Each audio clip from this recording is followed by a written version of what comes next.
тестілеу орталығы қалыптасқан күннен бастап еліміздің жоғарғы оқу орындарына оқуға қабылдауда ең лайықты талапкерлерді таңдап, отандастарымыз үшін сапалы білім берудің қолжетімділігін қамтамасыз ету міндеттерін жүзеге асыра отырып, Қазақстанның бәсекеге қабілеттілігін дамытуда үлес қосып келеді. Внедрение, тестирование, создание национального центра. Тестілеу жүйесін енгізу, ұлттық тестілеу орталығын құрып, оған нақты міндет қою жоғарғы оқу орнына талапкер қабылдау жүйесін айтарлықтай өзгертті.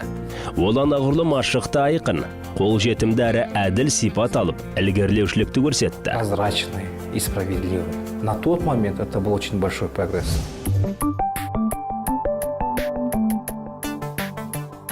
Өз миссиясын орындау үшін ұлттық білім сапасын бағалау жүйесі аясында өткізілетін шараларды технологиялық жағынан үйлестіріп, 25 жыл бойы ауқымды жұмыстарды үздіксіз атқарып келеді. Одним из серьезных реформ 90-х годов в Республике Казахстан в системе образования было внедрение системы тестирования. Қазақстан Республикасында 90-шы жылдардағы білім беру саласындағы реформаларының бірі жоғары оқу орындарының қабылдау емтихандарына тестілеу жүйесін енгізу болды. Ең ірі реформаның ең үлкен элементі 1999 жылы студенттер контингентінің жаңа моделін қалыптастыру еді.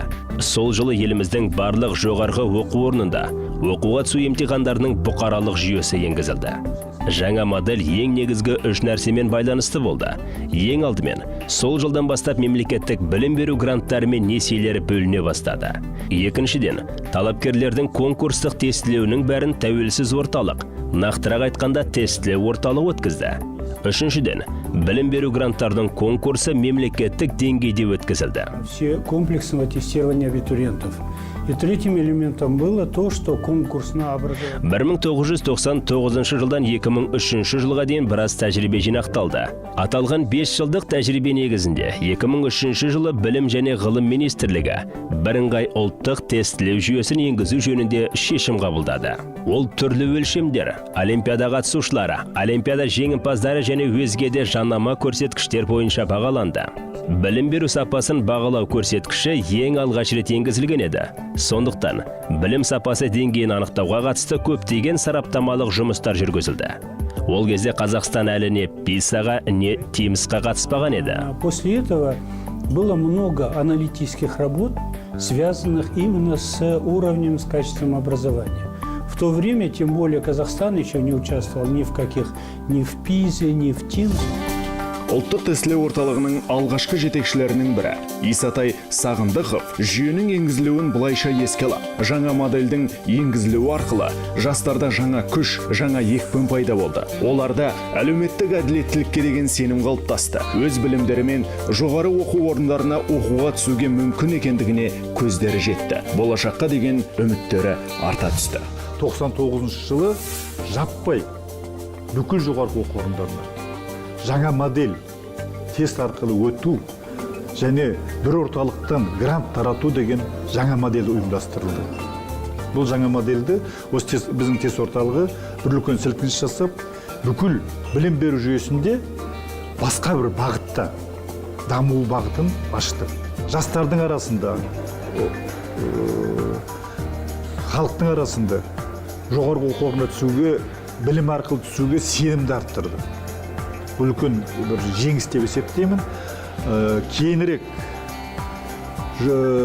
ол кезде білесіздер, жоғарғы оқу орнына бару үшін үлкен қаражат қажет. Балаларына соңғы сиырын сатып, билет пұлын тауып, жоғарғы оқу орнына жіберген кезде солмай қалама деген қорқыныштар болды. Осы кездерде үкімет тарапынан білім беру жүйесінде бір әлеуметтік мәселесін шешетіндей үлкен бір тапсырма болды. Жоғарғы оқу орындарына студентті қалыптастыруды, ауылдарға дейін жеткізу, яғни кешен тестілеуді ауылға дейін жеткізу, ұлттық бірыңғай тестілеуді енгізу керек болды. Мемлекет басшысы Нұрсұлтан Назарбаев тестілеу орталығының ашылған күннен бастап, оған үнемі көңіл бөліп қолдау көрсетіп келеді. Глава государства пришел к нам, он осмотрел все наши помещения, дал нам очень хорошее напутствие. Мемлекет басшысы бізге келді. Барлық жұмыс орындарымызды қарап шықты. Бізге өте жақсы бата берді. Бұған дейін бізге ашық түрде ешкім ештеңе айтқан емес. Бірақ біз не жасасақ та мемлекет басшысының қолдауын сезініп отырдық. Елбасы бізден тестілеу жұмыстарыңыз шын мәнінде әділ, таза өтеді ме деп сұрады. Тестирование проходит справедливо и честно. Я сказал, да, все. Иә, барлығы да өте әділ өтеді. Көптеген үлкен адамдардың балалары тестілеуден өтпей, жоғарғы оқу орнына түсе алмай жатады. Бұндай жағдайды бұрын мүлдем көз алдымызға елестете алмайтынбыз деп жауап бердім. Бұдан соң біздің тестілеу ғимаратында ректорлар корпусының қатысуымен шағын отырыс болды. Елбасының сол кездегі рухы, беделі біздің тестілеу орталығының қабырғаларына сіңіп қалғандай. Бұны бүгінгі ұжымда сезінеді деп ойлаймын. Та харизма, которая присутствует в нашем президенте, он навсегда поселился в стенах нашего центра тестирования. И я надеюсь, коллектив, который работает сейчас, это тоже ощущает. Я сейчас, по прошествию времени, с удовлетворением смотрю на то, как работает наш центр. Сейчас вот сосредоточено очень передовое типографское оборудование. Уақыт өте мен біздің орталықтың жұмысына көңілім толып қараймын. Қазіргі таңда баспахана алдыңғы қатарлы құрал жабдықтармен жабдықталған. Яғни барлық жүйе сағат секілді жұмыс жасайды. Алайда бұндай технологияны алдымен әзірлеп шығу қажет болатын. Осылайша 99 жыл келді. Біз өзіміздің шағын ғана ұжымымызбен бірге өте күрделі де қомақты міндетті атқарып шықтық деп ойлаймын. Мәселен, сәуір айының соңынан бастап үйге қайтпай жұмыс істедік десек те болады. Выполнили очень трудную задачу. Мы, например, начиная вот с начала апреля, вернее, с конца апреля, практически не уходили домой.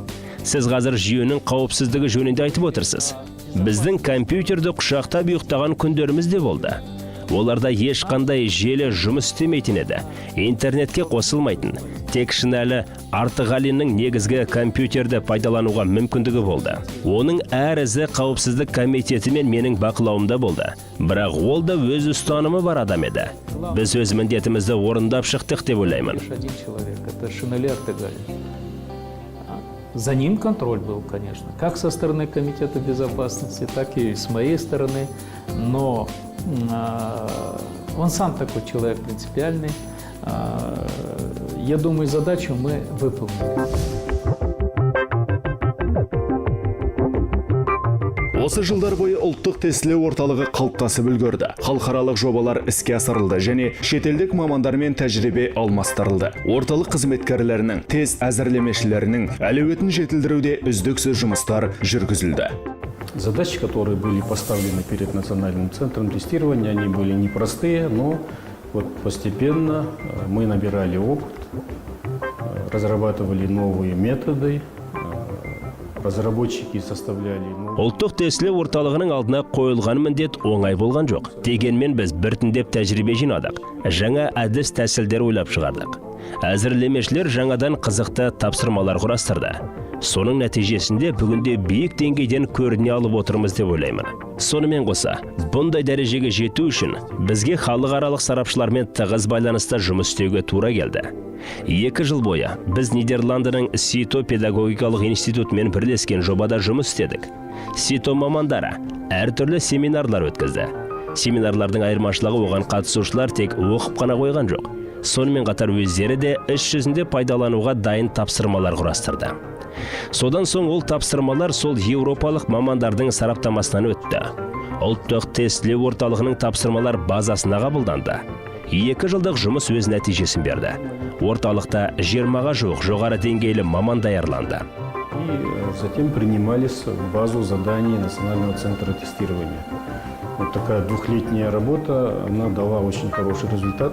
Были подготовлены около 20 специалистов хорошего уровня. Орталықтың қызметкерлері халықаралық институттарды тартуда да үлкен жұмыстар атқарды. Себебі ұлттық білім беру жүйесінің тиімділігін талдап отыру үшін сыртқы бағалау да аса маңызды. Еліміздің 2007 жылдан бастап білім беруді бағалаудың халықаралық қауымдастығының мүшесі болуы бірден бір тарихи оқиға болды. Халықаралық білім деңгейін сырттан бақылау қоғам бар. орталық Голландияда, оған 136 ел кіретін, біз соған 137-ші болып біз кірдік.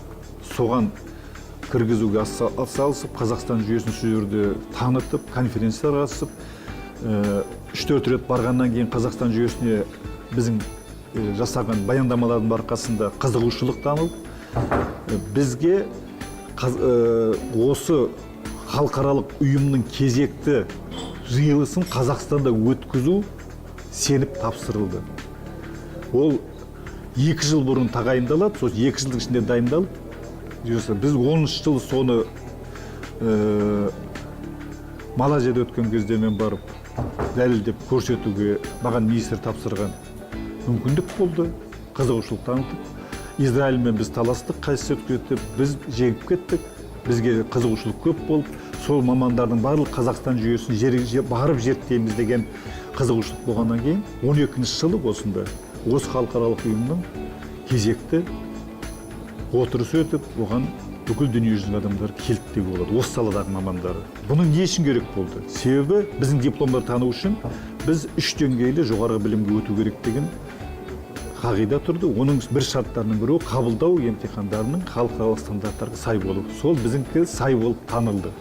Оның біздің жоғарғы оқу орындарының баллон процесіне кіруіне үлкен бірден бір демеу болды, негіз болды. Яғни біздің Қазақстан білім беру жүйесін таныды. Қазір Құдайға шүкір, біз 3 деңгейлі жоғарғы білім беру жүйесіне біздің дипломдар қазір Европадағыдан кем емес, біздің мамандар сыртқа барған кезде сіздің мен диплом мынандайды бітірдім, мынандай жүйемен оқыдым деген кезде ешкімде сұрақ болмайды, біздің мамандарға жұмыс істеуге мүмкіндік табылды. Әлі бір бөлімшенің ашылуы шалғай аудан оқушыларының үйден ұзамай қабылдау емтихандарын ыңғайлы тапсыруларына мүмкіндік берді. Роль филиалов в деятельности НЦТ на самом деле очень велика. Шын мәнінде ұлттық тестілеу орталығы жұмысын жүргізуде бөлімшелердің рөлі жоғары. Ол еліміздің ерекшелігіне байланысты. Бір жағынан ел аумағы әлем бойынша 9-шы орын алса, екінші жағынан халық сирек орналасқан. Әрі кәсіпорын орталықтары, әрі қалалар бір-бірінен тым алыс орналасқандықтан. Организации, как Национальный центр тестирования, реализовывать политику внешней оценки качества образовательного процесса. Еліміздің білім беру деңгейін нығайту мақсатында ұлттық тестілеу орталығы секілді білім беру сапасын сырттай бағалау саясатын жүзеге асыру ұйымдары үшін жергілікті орындарда бөлімшелердің болуы аса маңызды. Адамның тек тестілеу нәтижесі арқылы жоғары білім алуға құқығы болған кезде оған діни, этникалық немесе әлеуметтік факторлар әсер етпейді. Никакой ни религиозный, ни этнический, ни социальный фактор не влияет на это. Әрине, орталықтың жұмысына қойылар талап өте жоғары, мыңдаған тағдырды шешіп беруге мұрындық болатын ұлттық бірыңғай тестілеуді жүзеге асырушы ұйым үнемі қоғам назарында. Самое главное, наверное, то, что ЕНТ, как бы его ни критиковали, что бы там ни говорили. Ең бастысы қанша сын айтылса да, ұбт-ның әмбебап кешен екендігін мойындауымыз керек. Жоғары оқу орнына оқуға түсу конкурстық жүйе бойынша жүргізілетін әлемнің көптеген елдерінде бірыңғай ұлттық тестілеу өте кең тараған. Бұл жерде демократияны басқарудың ең мықты, ең дұрыс жол екендігін ешкім айтпайды. Бірақ адамзат баласы одан жақсысын әлі ойлап тапқан жоқ деген белгілі әзілді келтіруге болады. ұбт жөнінде де осылай айтуға болады, яғни ол әмбебап болып тұрғанда жұмысын жалғастыра береді. Иә, әрине оның өз кемшілігі бар. Кейбір жекелеген мүмкіндіктерді қалт жіберуі мүмкін. Алайда бұқаралық таңдау жасауда ол өзін-өзі ақтап шығады. Тек біздің елде ғана емес, сонымен қатар әлем елдерінің көпшілігінде солай деуге болады. Некий универсальный массовый инструмент, он себя как-то зарекомендовал, показывает. И не только в нашей стране, и в большинстве стран мира. Ұлттық тестілеу орталығы тек бірыңғай ұлттық тестілеуге жауап беріп қана қоймай, ұлттық тестілеу орталығы жоғары және орта білім беру мекемелерінің оқу жетістіктерін сырттай бақылауды, білім беру ұйымдарын мемлекеттік аттестаттау кезінде оқушыларды кешенді тестілеуді, сондай-ақ магистратура мен докторантура бөліміне оқуға түсуде, шет тілінен емтихан қабылдауды да басқарады. Еңбек нарығында бәсекеге қабілетті болу үшін жастар жасампаз әрі өршіл болуы тиіс. Академиялық әділеттілікті үнемі сақтау керек. Дегенмен орталықтың қызметкерлері тестілеуді басқару, ұйымдастыру кезінде кейде отандастар арасындағы қызу қанды түрлі талас тартыстарға тап болып жатады. Мне вспоминается 2015 год, когда произошла история, которая, мне кажется, в некотором смысле поучительные. Парень переоделся девушкой и зашел. Менің ойыма сабақ алуға тиіс 2015 жылға бір оқиға түсіп отыр. Бір жас жігіт қыз киімін киіп алып емтихан тапсыруға кіргісі келген. Алайда оның ұл екені әшкере болып қиын жағдайға тап болды. Алғашында ұлдың оңтүстік Қазақстан мектептерінің бірін бітіріп жатқан түлек қызды ұнатып қалғандығы, сол қыздың орнына ұбт тапсыру үшін Алматыдан арнайы келгендігі жөнінде сөз тарады. Әлеуметтік желілерде көптеген адам неше түрлі ұқсас әңгімелер өрбітті. Өкінішке орай, кейбіреулер мұны балалық тентектік кінәсіз қылық деп қабылдады. Тіпті бірі бұл әрекетті заң бұзушылық деп танып, қандай да бір айыппұл салынса, бәріне де өз көтеретіндігін айтты. Принимали как шалость, как невинный поступок. Даже нашелся один человек, который сказал, что если будет наложен штраф на... Бұл күлкілі емес. Мұнда мені осы секілді жағдай қайта орын алғанда, қалай дұрыс шешім қабылдауға болатындығы алаңдатты. Айтыстық, шуластық, баланы аядық, іс сонымен бітті. Ал түлектерді академиялық әділдікке тәрбиелейтін ұстаздардың, педагог мамандардың тіпті дауыстары да шыққан жоқ. Егер адам өзінің орнына басқа біреуді жіберіп, ересек өмірге сондай бұзақы іспен қадам басатын болса, оны академиялық әділдіктің бұзылғандығы деп тану керек. Бұдан қашуымыз қажет. Бұл мәселеге аса сақтықпен қарау керек. Честности, к академической честности. Если человек начинает сразу вступать во взрослую жизнь с таким нарушением, посылая вместо себя кого-то другого, то это, конечно, яркий пример академической нечестности. Этого надо избегать. Ұлттық тестілеу орталығының жүзеге асырған аса бір маңызды міндеттерінің бірі мемлекеттік тілді меңгерту деңгейін анықтауға мүмкіндік беретін қазтест жүйесін енгізгендігі деуге болады. 2001 жылы елбасы Қазақстан халықтарының ассамблеясында қазақ тілін білу деңгейін анықтайтын тестілеу жүйесі құрылу керек деген тапсырма айтты. Сонымен 2006 жылы осы ұлттық тестілеу орталығында біз TOEFL, IELTS секілді халықаралық тіл білімін бағалау жүйелеріне ұқсас қазақстандық қазақ тілін білу деңгейін бағалайтын қазтест жүйесін құрадық. 2008 жылдан бастап президентіміздің халықаралық болашақ бағдарламасы бойынша үміткерлердің барлығы мемлекеттік тілді білу деңгейін осы қазтест тестілеу арқылы анықтап келеді. 2011 жылдан бастап Назарбаев зияткерлік мектептеріндегі ұстаздар менен басқару персоналдарды өздерінің біліктілік деңгейлерін арттыру барысында үш тілділік қағидат бойынша қазақ тілін білу деңгейін осы қазтест жүйесінің сертификациялық тестілеу арқылы анықтап келеді.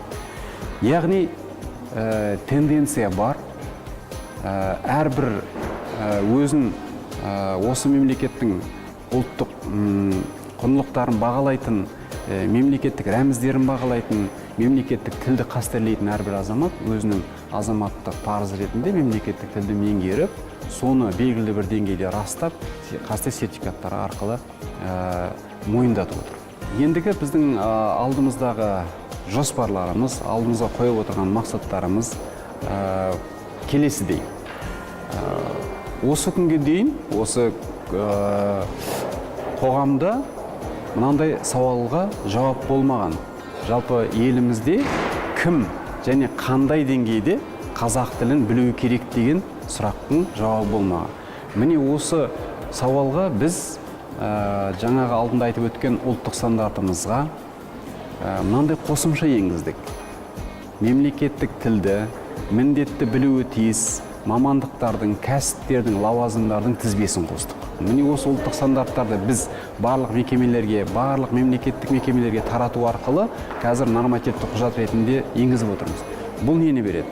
Осы ұлттық стандарттар арқылы жаңағы әрбір мекемеде, әрбір лауазымға мемлекеттік тілді кім қай деңгейде білу керек екені анықталған. Айталық, бөлім басшысы қазақ тілін орта деңгейде білу керек. Басқарма жетекшісі айталық ортадан жоғары деңгейде. Ал мекеменің бірінші басшысы ол мемлекеттік тілде сұхбат беретін болғандықтан, мемлекеттік тілде мақалалар жариялау керек болғандықтан, мемлекеттік тілде баяндамалар жасау керек болғандықтан, ол жоғары деңгейде білу керек. Міне енді осы деңгейлердің бәрінің анықтап беретін, қолдарына құжат беретін осы Қазтест жүйесінің сертификаттары болмақ. Білім көлемі ғылыми техникалық салада әр 10 жыл сайын екеселенуде. Сондықтан бүгінде ең бастысы білімді көшіріп алу не болмаса оқулық, анықтамалық технологияларды жаттап алу маңызды емес. Оқуды үйрену қажет. Заманауи білім беру саясатының басты міндеті өмір бойы оқу дегенге құрылған. За 2 месяца обновление информации идет такими темпами, что 2 ай ішінде келіп түсетін ақпараттар легінің көптігі жылдамдығы соншалықты. 17 ғасырдың бір өзінде өмір бойына жеткілікті барлық дерлік ақпаратты жинап алуға болады. Қазірде оқушылар мен студенттердің энциклопедиялық білімді жинай беруі маңызды емес.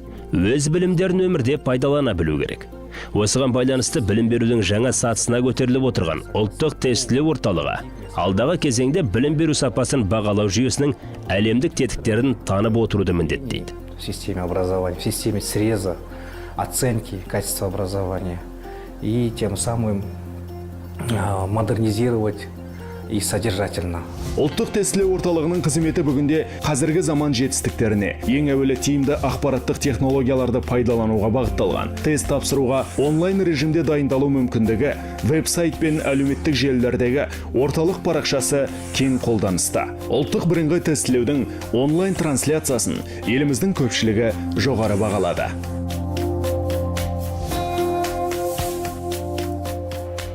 Ұлттық тестілеу орталығы жұмысының табысы қызметкерлердің кәсібилігі мен өз жұмыстарын беріле атқаруы арқау болып отыр. Сотрудник центра тестирования – это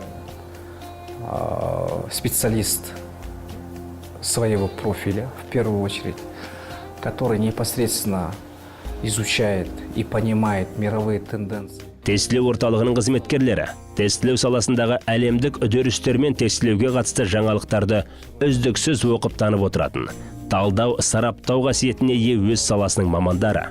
Сонымен бірге, орталықта жоғары деңгейлі бағдарламашылардың, IT мамандардың қызмет атқаратындығында ерекше атап өткен жөн. Яғни әркімнің өз бағыты бар.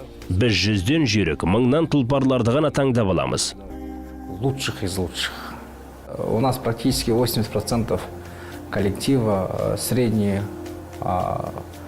опыт работы, период или продолжительность работы в национальном центре. Ұжым қызметкерлерінің 80%-ға жуығы ұлттық тестілеу орталығында орта есеппен 10-12 жылдай қызмет етіп келеді. Яғни ол кадр ауысымы төмен деңгейде дегенді білдіреді. Адамдар көптен бері жұмыс істеп келеді. Олар өз істерін жақсы көреді. Мемлекетіміздің білім беру жүйесінің маңызды кезеңін ұйымдастырып, білім беру сапасына бақылау жасау орталық қызметкерлеріне де бізге де ұнайды. Проводим определенную важную этап в части измерения качества и контроля знаний. 18 жылдай, 19 жылдай қазір осы жерде жұмыс істеп жатырмын. Мен үшін бұл енді бір үлкен бір орын. Мен бұл жерде өзімді әр саладан осы бастаған кезде мен ғылыми зерттеу қанатының басқармасынан бастадым осы жерде. Мен үшін бір үлкен екінші бір үй менің жұмыс істейтін орным. Осы жерде мен білмейтін жұмыскерлер жоқ. Мен оның бәрін, мысалы, бәрін білем. Әрқайсының жағдайын да білем. Бұл жерде мен біраз жетістіктерге жеттім деп ойлаймын, өйткені мен жалғыз өзім жұмыс істеген жоқпын. Осы жердегі осы жоғарғы білім саласындағы ненің лабораториялардың бәрі менімен бірге жұмыс істеді. Мен көп жаңағы айтып отырған ғылыми жұмыстарымның бәрі сол өзімнің әріптестермен бірге сонымен іс жүзіне асырдым. Тест орталығында жұмыс істеген адам өмір бойы сол тест орталығында жұмыс істейді. Қайда жүріп қызмет жасамаса да тест орталығында жұмыс істейді. Барлық директормен мен байланысым жақсы. Пікір алысып тұрамыз, ақылдасып тұрамыз. Қаталарымыз болса мойындап тұрамыз. Яғни бұл бір жанұя болды деуге болады. Жаңа бір қоғамның ішінде бір жаңа жанұя болды деуге болады. В год 25-летия новый формат ЕНТ – это также плод. Өзінің 25 жылдық тарихында ұбт-ның жаңа форматқа көшуін ұлттық тестілеу орталығының ауқымды да күрделі жұмысының, жалпы барлық білім беру жүйесінің жемісі мен нәтижесі деуге болады. Мы переходим на новый формат. Центр тестирования – это сегодня очень такой уже достаточно установленный. Тестілеу орталығы бүгінгі таңда берік қалыптасқан орталық. Сол себепті оның 25 жылдығы мен үшін аса маңызды. Бұл мәселе жалпы білім беру жүйесі үшін де маңызды деп ойлаймын. Себебі мемлекет басшысының білім беру жүйесінің алдына қойған міндеттер мен білім беру сапасын бағалау саласындағы білім беру жүйесі шешіп отырған міндеттерді тестілеу орталығы теориялық жағынан да, ұйымдастырушылық жағынан да, бағдарламалық қамсыздандыру жағынан да қамтамасыз ете алады. То есть потенциал хороший. Вот вы знаете, вот там итальянский язык, вот Итальян тіліндегі Società Dante Alighieri, Dante Alighieri қоғамы, испан тіліндегі Sociedad de Cervantes, яғни Cervantes қоғамы, Қытай тіліндегі Конфуций институты секілді. Ұлттық тестілеу орталығы да халықаралық деңгейде мойындалған әйгілі институт болу үшін сертификатталған іс-шаралар өткізілсе, және тіліміздің деңгейі мен білім беру бағдарламалар деңгейінің нығаюына қарай, олар да сертификатталған институттар қатарында өз орнын алатын еді.